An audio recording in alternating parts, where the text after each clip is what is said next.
आप सभी का फिर एक बार स्वागत है ट्रेडिंग फैब डॉट इन के ऊपर। आज है 22 सितंबर, हफ्ते का पहला दिन मंडे है और लास्ट वीकेंड ये जो नया बम फोड़ दिया है अमेरिका के प्रेसिडेंट ने H1B वीज़ा के लिए फ़ीस, वो भी $1 लाख। तो ये ज़बरदस्त इवेंट था वीकेंड का और उसका रिएक्शन आज हमें मंडे देखने को मिला है। तो इस प्रकार के इवेंट जो होते हैं ना, बड़ा इम्पैक्ट करने वाले, ये ज़्यादा करके वीकेंड को ही होते हैं। अगर आप कई सालों से अगर फॉलो कर रहे हैं स्टॉक मार्केट को, एनालिसिस कर रहे हैं, तो आपने देखा होगा कि वॉर जैसा सिचुएशन भी और चाहे ये फंडामेंटल सिचुएशन भी, तो ये सब है ना वीकेंड को ही होता है और इसका ज़बरदस्त इम्पैक्ट हमें मंडे को देखने को मिलता है।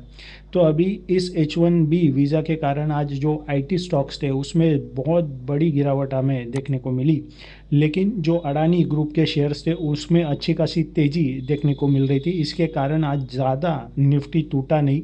निफ्टी 124 पॉइंट की गिरावट के साथ बंद हुआ, वही बैंक निफ्टी में 174 पॉइंट की गिरावट देखने को मिली। अभी ये जो वीज़ा का जो फ़ीस बढ़ाने का मामला है उसके कारण हो सकता है कि ज़्यादातर जो भारत से वहाँ पर गए हुए लोग हैं उनको वापस रिटर्न आना पड़े। तो यहाँ पर जो IT इंडस्ट्री है इसके ऊपर ज़्यादा से ज़्यादा इसका इम्पैक्ट देखने को मिल सकता है। तो फिलहाल अभी आज का जो निफ्टी का 5 मिनट का चार्ट है वो अगर देखें तो जो लेवल्स हमने मार्क किए थे उसके अकॉर्डिंग शुरू में तो कोई ट्रेड नहीं बनता, क्योंकि देख सकते गैप डाउन ओपनिंग थी। सेकेंड टारगेट के भी नीचे निफ्टी ओपन हुआ आज और ऊपर गया। जो गैप क्रिएट किया था वो पूरी तरह से फील हो गया, एग्जैक्ट उसी जगह पे रेजिस्टेंस लेके फिर नीचे आया, ब्रेकडाउन लेवल ब्रेक हुआ, फर्स्ट टारगेट अचीव हुआ। फर्स्ट टारगेट के पास सपोर्ट लेने की कोशिश की, ये टूटा। सेकेंड टारगेट अचीव हुआ, सेकेंड टारगेट के पास भी सपोर्ट लेके बाउंस बैक होने की कोशिश की, लेकिन सेकेंड टारगेट भी टूटा और निफ्टी 124 पॉइंट की ओवरऑल गिरावट के साथ आज क्लोज हुआ है। तो अभी कल के लिए क्या इंट्राडे लेवल्स बन सकते हैं, क्या कल भी ये गिरावट हमें देखने को मिल सकती है? देखते हैं कहाँ पर सपोर्ट और रेजिस्टेंस आ रहा है। जैसे कि हमने आइडेंटिफाई किया था 25,500 के लेवल के पास रेजिस्टेंस है, उसके ऊपर कोई ग्रीन कैंडल बनती है, कंप्लीटली बिग कैंडल, तो ही यहाँ से हमें अपसाइड मोमेंटम देखने को मिल सकता है।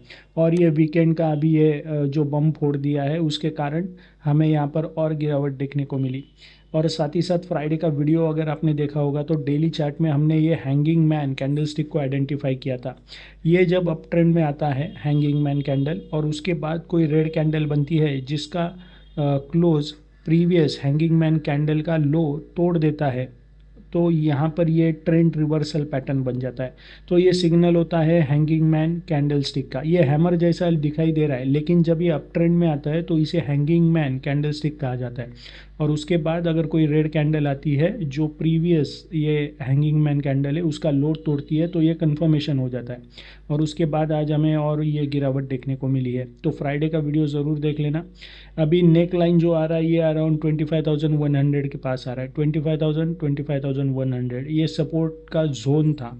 हमने कई दिनों से देखा था ये सिलसिला जो है ये मई से शुरू हुआ था, मई के मिड से 25,000 25,100 इस लेवल पे जाता था, रेजिस्टेंस लेके फिर नीचे आता था। तो उसी जगह पे अभी फिर निफ्टी आ चुका है। तो क्या ये सपोर्ट लेता है यहाँ पे, या फिर इस सपोर्ट को तोड़ के ये और नीचे चला जाता है, ये देखने लायक होगा।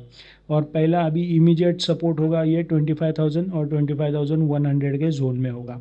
तो फिलहाल यहाँ पर जो इवेंट हुआ है वीकेंड का उसका इम्पैक्ट हमें आज यहाँ पर देखने को मिला। अभी चलते हैं 1 आवर के चार्ट के ऊपर। 1 आवर के चार्ट में अगर हम देखें तो अप ट्रेंड का ये जो पैटर्न बना हुआ था उसमें एक पॉइंट यहाँ पर माइनस में जा रहा है। वो क्या है, तीनों मूविंग एवरेजेस तो असेंडिंग ऑर्डर्स में है, लेकिन जो निफ्टी है ये तीनों मूविंग एवरेजेस के नीचे आ गया है। सॉरी, 20 EMA के नीचे आ गया है और 50 EMA के नीचे आ गया है। तो अभी यहाँ पर ये अप ट्रेंड का पैटर्न नहीं बन सकता। अभी ये जो मूविंग एवरेजेस में ट्रैप हो चुका है, तो हो सकता है ये इन मूविंग एवरेजेस का सपोर्ट और रेजिस्टेंस ले और इसमें हमें ट्रेड करता हुआ दिखाई दे।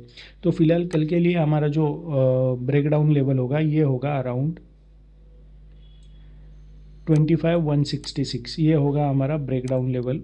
और तभी फर्स्ट टारगेट हमारा बन सकता है अराउंड 25,143 का, और सेकेंड टारगेट हमारा बन सकता है अराउंड 25,120 का, ये हमारा सेकेंड टारगेट बन सकता है। ऊपर की तरफ आता है तो ये जो ब्लू लाइन है ये हो सकता है रेजिस्टेंस का काम करे, तो जस्ट इसके ऊपर हमारा ब्रेकआउट लेवल होगा 25,236, ये हमारा ब्रेकआउट लेवल बन सकता है। फर्स्ट टारगेट बनेगा अराउंड 25,264 का, और सेकंड टारगेट बनेगा अराउंड ये जो पिंक लाइन है अराउंड 25,290, ये हमारा सेकंड टारगेट हो सकता है। तो ये है निफ्टी के लेवल्स। अभी बैंक निफ्टी पर चलते हैं। बैंक निफ्टी में भी जो लेवल्स हमने मार्क किए थे क्या कमाल का सपोर्ट और रेजिस्टेंस का काम करते हुए दिखाई दिए। आप देख सकते हैं यहाँ पर बैंक निफ्टी ओपन हुआ, नीचे गया, फर्स्ट टारगेट के पास सपोर्ट लेके बाउंस बैक हुआ, फर्स्ट टारगेट को अचीव किया ब्रेकआउट लेवल ब्रेक होने के बाद, सेकेंड टारगेट को भी अचीव हुआ। आज का हाई देख लीजिए और आज का सेकेंड टारगेट का ये लेवल देख लीजिए, ऑलमोस्ट एक ही जगह पे है। एग्जैक्ट रेजिस्टेंस लेके नीचे आया, दोबारा से ऊपर जाने की कोशिश की तो फर्स्ट टारगेट ने फिर रेजिस्टेंस का काम किया, और लास्ट के कुछ एक घंटे में ये जो फॉल आया था उसमें फिर से ब्रेकडाउन लेवल ब्रेक हुआ, फर्स्ट टारगेट सेकेंड टारगेट भी अचीव हुआ। सेकेंड टारगेट के पास ही इसने कंप्लीटली आप देख सकते हैं सपोर्ट ले रहा था, पेनेट्रेट कर रहा था, और इसके आसपास ही आके ये क्लोज हुआ। तो बैंक निफ्टी में भी जो लेवल्स हमने मार्क किए थे एज पर सपोर्ट और रजिस्टेंस अच्छे तरीके से काम करते हुए नज़र आए। अब चलते हैं 1 आवर के चार्ट के ऊपर।